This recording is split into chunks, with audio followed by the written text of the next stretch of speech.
Bonjour, bonjour, téléspectateurs. J'espère que vous portez bien. Nous, ça va par la grâce de Dieu. Aujourd'hui encore, nous avons le privilège de vous recevoir sur notre chaîne EAFS Web TV, la chaîne africaine qui donne la parole aux leaders, et précisément dans l'émission La Tribune des leaders africains.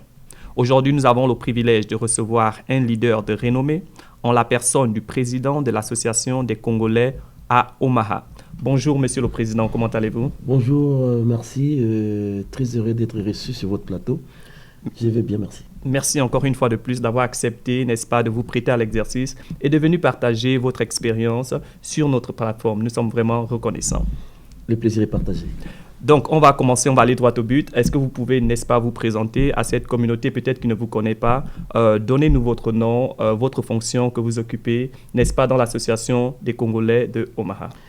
Mon nom est Guillaume Amoudala. Je suis Congolais de la RDC de Kinshasa. Je suis président depuis 2 ans. Bientôt, ce sera la fin de mon mandat. Et je suis président de l'Association des Congolais de Omaha. Je dirais, je suis président et membre fondateur. Wow. Parce que c'est par nous que cette association a commencé. Et nous sommes au tout début. C'est vrai que le début a toujours été difficile, mais je pense que nous essayons de nous en sortir parce qu'on est entouré des gens qui ont une expérience dans ces activités associatives. Nous parlons entre autres de Adama Savadogo, qui nous a aidés dans nos premiers pas, de John Ouedraogo. Il y a beaucoup de gens comme ça qui nous ont aidés. Et voilà, nous sommes là aujourd'hui. Donc, ça, c'est dans les comptes, dans les cadres de l'association des Congolais à Omaha ici. Bref, par ma formation, je suis ingénieur électromécanicien. Et j'ai un diplôme de 2e niveau d'entraîneur de football de la FIFA. Et je suis entrepreneur. Donc, brièvement, je dirais ça. Je suis marié, père de 3 filles et père de 3 grands-enfants. Wow, c'est très excellent ce que vous partagez. Et on voit que votre association, elle est nouvelle. Ça fait à peu près combien d'années que l'association existe? Et puis, pouvez-vous nous parler des activités que vous faites dans votre association? Ça fait pratiquement 2 ans que nous sommes actifs ici à Omaha. Et avant de parler des activités, je voudrais d'abord vous dire quels sont nos objectifs. Et c'est à partir de ces objectifs-là que je pourrais éventuellement vous situer dans les activités que nous menons. Allez-y. Alors, quand nous avons commencé, notre objectif principal, c'est d'abord l'intégration et l'émergence des Congolais ici à Omaha. Parce que quand nous sommes arrivés dans nos fréquentations, on a pu constater que les Congolais, nous étions nulle part par rapport à l'intégration ici dans la ville d'Omaha et dans les Nebraska généralement. C'est-à-dire, quand on parle de l'intégration, c'est-à-dire nous venons de nos pays, nous installer ici, et ce n'est pas rester croiser les bras. Nous voulons travailler, mais ce travail demande une intégration, c'est-à-dire apprendre la langue, apprendre la culture de ces pays, apprendre ce qui se fait ici. Et nous avons remarqué que si nous nous comparons à d'autres communautés, vous verrez que nous, on est en marge. Prenons l'exemple dans le cadre de l'informatique. J'ai pu rencontrer avec nos amis burkinabés qui a des entreprises dans l'informatique qui sont gérées, fondées par des burkinabés. Wow. Vous comprenez? Si vous allez dans l'engineering, vous avez des Africains ici à Omaha qui ont leurs entreprises. Mais vous allez dans le domaine de la santé, vous avez les médecins. Vous allez dans le droit, nous avons des avocats. Nigériens, burkinabés. Wow. Après notre recensement. Alors nous nous sommes dit que si les autres ont pu faire ça, nous aussi on peut. Mais qu'est-ce qui empêche que nous n'arrivons pas ou que cela ne soit pas fait jusqu'à ce jour? C'était là notre grande interrogation. Et nous avons commencé à frapper à certaines portes, aux autorités, poser la question, qu'est-ce qu'on peut faire? Et ils nous ont donné des voies, des pistes qui peuvent nous aider demain à avoir une communauté intégrée et qui émerge. Parce qu'il ne faut pas seulement s'intégrer, il faut aussi émerger. Voilà un peu. Ah, ok. C'est très bien, vous expliquez en réalité les fondements, n'est-ce pas, de votre association. Tout à fait. Vous avez dit, ça fait 2 ans que vous êtes à la tête en tant que président. Tout à fait. En 2 ans, qu'est-ce qui a été fait concrètement, puisque je sais que c'est le début et nous savons que les débuts sont souvent un peu difficiles, mais en 2 ans, qu'est-ce que vous pouvez nous dire concrètement qui a été fait? Voilà, c'est une très bonne question. En 2 ans déjà, nous dirons que le fait que nous soyons sur votre plateau aussi, c'est un élément de notre intégration. C'est-à-dire, on s'est fait connaître par rapport aux autres communautés. Okay. C'est-à-dire, il y a les Ivoiriens, les Maliens, les Sénégalais qui sont ici. Ils savent qu'il y a aussi une communauté congolaise de Kinshasa qui est active à Oumara. Okay. La deuxième chose, on a pu, parce qu'il y a des bourses pour les étudiants ici dans le Nebraska. Il y a un aîné qui est à Lincoln qui nous a ouvert les portes. Et chaque fois qu'il y a des étudiants congolais qui finissent les études, qui veulent postuler à une branche, mais ils n'ont pas les moyens, nous, on est là disposés à aider à ce que les enfants, nos frères et sœurs qui veulent postuler à une bourse puissent facilement y accéder. Ça, c'est un premier élément. Okay. Le deuxième élément, que nous ne pouvons pas, je dirais que c'est le premier élément que nous ne pouvons pas mettre de côté, c'est le cadre associatif et l'assistanat. Ok. Voilà. Vous savez que la majorité des Congolais de la RDC qui sont ici, ils sont arrivés comme réfugiés. Ok. Et les réfugiés, quand ils arrivent quelque part, il est pratiquement déboussolé. Il faut l'aider à s'intégrer, l'aider à entrer dans la vie active ici à Oumara. Et nous arrivons à les faire en remettant des biens, vivres et certains outils, certains instruments, certains ustensiles de cuisine, par exemple, pour les mamans, afin qu'ils commencent une vie active dans cette vie d'Oumara. Bien que ce n'est pas encore ce que on aurait souhaité, mais les premiers pas sont là. Yeah. Et c'est très important parce que le but, c'est de commencer quelque part et ensuite, comme vous le disiez tantôt, qu'une journée commence par un pas. Tout à fait. Un chemin commence par un pas et c'est très bien. Maintenant, à l'avenir, qu'est-ce que vous voyez, qu'est-ce que vous anticipez voir dans l'association des Congolais de Omaha? Nous savons que vous avez beaucoup de projets, mais quels sont les projets primordiaux que vous pensez que vous devriez impliquer afin que vous soyez plus productif et plus actif dans la communauté?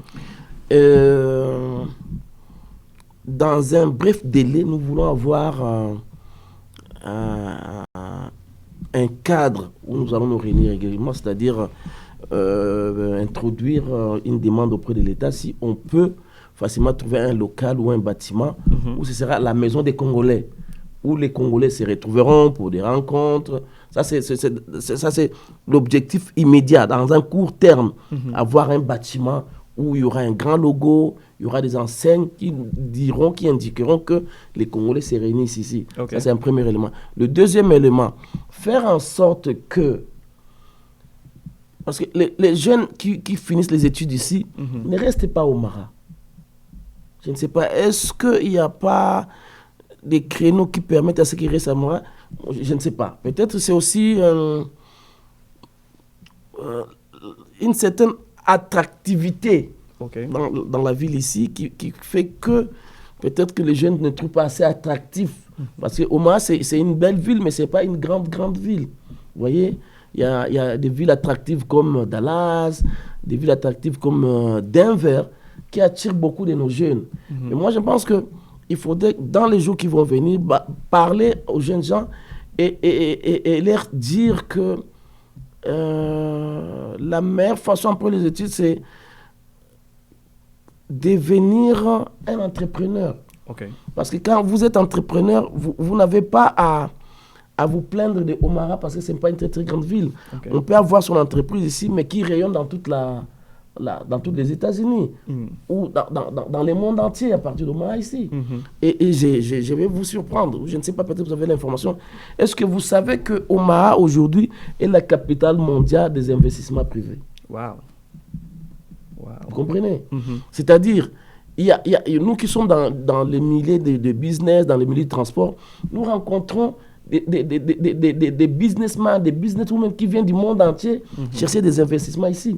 Comme les États du monde vont au FMI ou à la Banque mondiale, nous avons une structure ici qui finance les privés. Wow. Donc déjà, c'est un élément qui peut permettre à nos jeunes, s'ils peuvent avoir accès au financement à partir du Mara, d'investir. Et ça, c'est notre combat, c'est une lutte de tous les jours. D'ailleurs, je suis en contact avec M.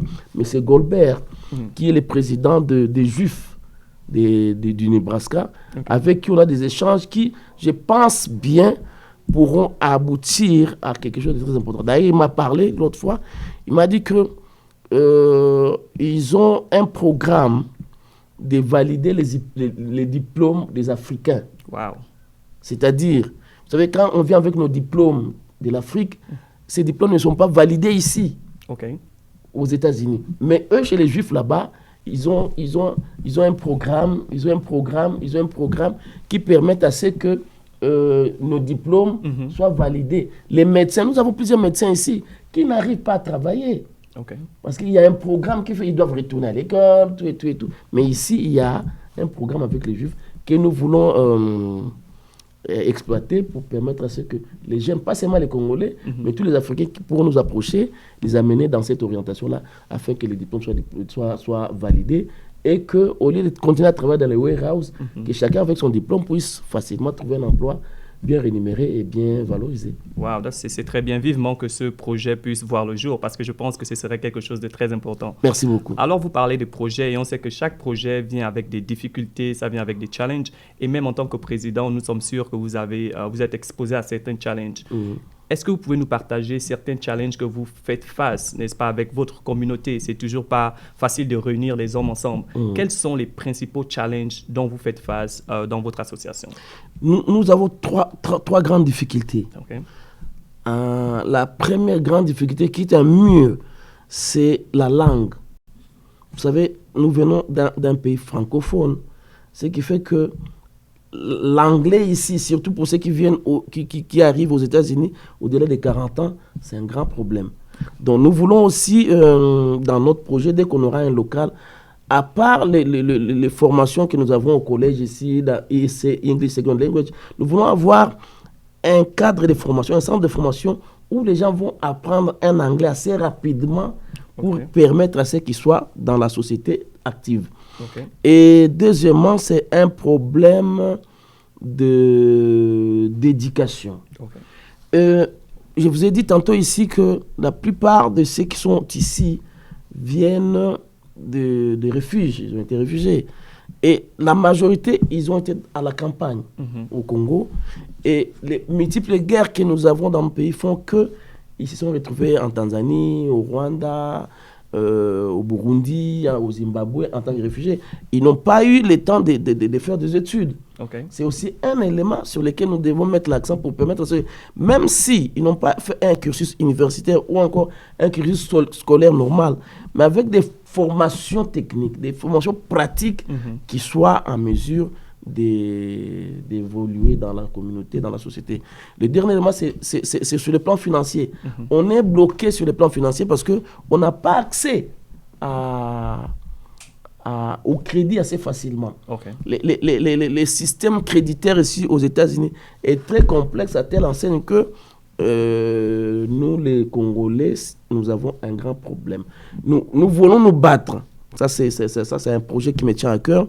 Si nous pouvons avoir une structure de finances qui pourrait, sans passer par les structures classiques des banques ici aux États-Unis, mais si nous-mêmes, nous pouvons avoir une structure parallèle mais officielle qui permette à ceux qui veulent investir trouvent facilement un financement, ça serait une très bonne idée, une très bonne chose.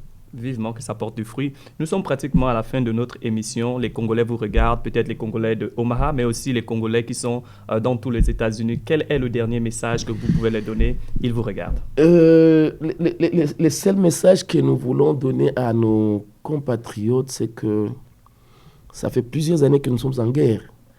Mais cela ne nous empêche pas de regarder l'horizon avec beaucoup de sérénité, avec beaucoup de détermination. Parce que on dit en français, quand on veut, on peut. Nous pouvons changer beaucoup de choses si nous voulons. Et le plus important, c'est se mettre autour d'une table, parler un même langage, une vision. Et je pense que cela n'est pas compliqué. La seule façon de réussir, c'est dialoguer, dialoguer, dialoguer. Merci beaucoup. Merci encore d'avoir accepté de passer sur notre chaîne, Monsieur le Président. Vivement que tous vos projets puissent s'accomplir. Merci encore à vous tous d'avoir suivi cette émission et nous savons que vous avez appris beaucoup de choses. Partagez cette vidéo autour de vous afin que plusieurs personnes soient au contact de cette chaîne. Et à bientôt.